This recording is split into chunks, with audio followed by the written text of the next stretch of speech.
না আসলে এটা আজকের জন্য এটা নতুন প্রোগ্রাম না, এটা আমাদের পূর্ব ঘোষিত প্রোগ্রাম। আপনারা জানেন যে আমরা বলেছিলাম যে আমরা এই জায়গাটা যে ময়লা আবর্জনা দিয়ে স্তূপ করা ছিল এটা আমরা ক্লিন করেছি এবং আমরা বলেছিলাম যে এই জায়গায় আমরা গাছ লাগিয়ে দেব, যাতে এটা একটা আউটডোর। এখানে শয়ে শয়ে রুগী আসেন, মা বোনেরা আসেন। এখানে একটা নোংরা পরিস্থিতি ছিল, আজকে আমরা এটাকে ফুলের বাগান করে দেবো, এটা আমাদের পূর্ব ঘোষিত। দ্বিতীয় হচ্ছে আজকে যেটা নতুনত্ব হচ্ছিল এই ডেঙ্গু সচেতনতা একটা লিফলেট আমরা আজকে বিতরণ করব। আর বাইরে হসপিটালের বাইরে একটা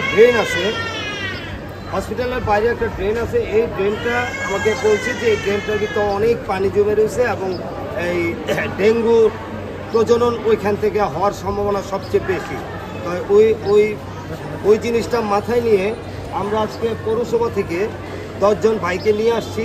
হ্যাঁ, 10 জন ভাই আসছে আমাদের সাথে এবং আমাদের কর্মীরা আসছে, আমাদের কর্মীরা হেল্প করবে। আর ওই 10 জন ভাই পুরো ড্রেনটা আজকে পরিষ্কার করে দিবে এবং আমরা ফগার দিয়ে এই ডেঙ্গু প্রতিরোধের জন্য ব্যবস্থা নিই।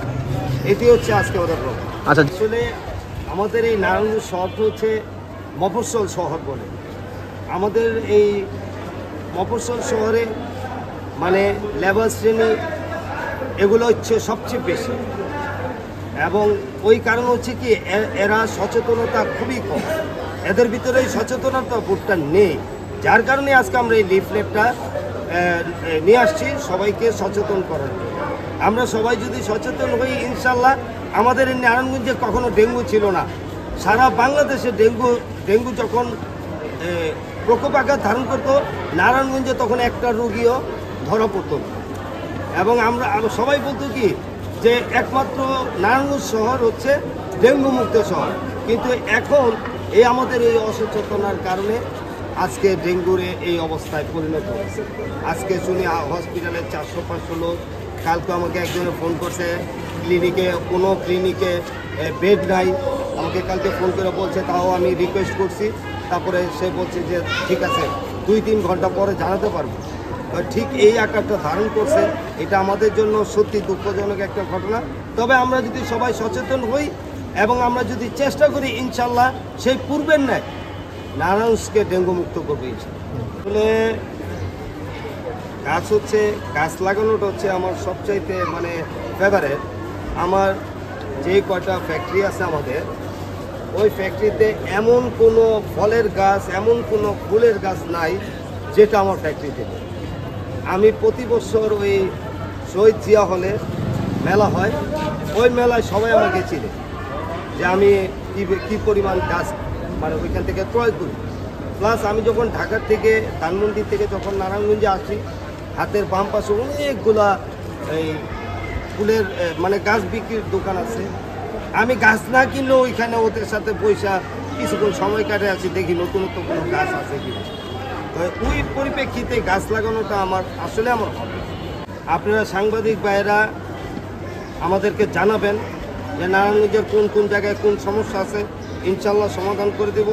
একটা সমস্যা আমাদের কাছে আসছে, এটা হচ্ছে এই নবীগঞ্জ বুদারাঘাট থেকে আইটি স্কুল পর্যন্ত যে ভাঙা রাস্তাটা, এটার কথা আমাকে বলছে। ইনশাল্লাহ আমরা কিছুদিন পরে এটা আমরা ওইখানে ধরে ওইটাকেও আমরা সুন্দর করে রাস্তা গাড়ি চলাচলের ব্যবস্থা করি। আমাদের কোনো কিছু রাজনৈতিক স্ট্যান্ডবাজি না, সব কিছু মানবিক।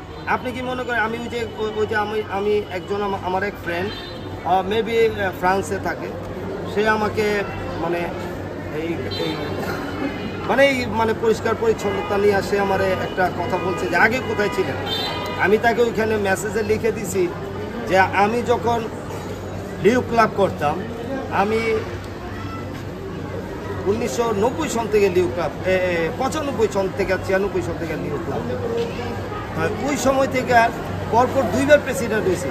নারায়ণগঞ্জ যে লিঙ্ক রোডটা ছিল, এই যে এখন বর্তমান লিঙ্ক রোড, এটা যখন মানে এক রাস্তা ছিল যাওয়া এবং আসা, একটা রাস্তা ছিল, ওইখানে যত গাছ ছিল ওই গাছ আমাদের মানে আমাদের হাতে লাগানো।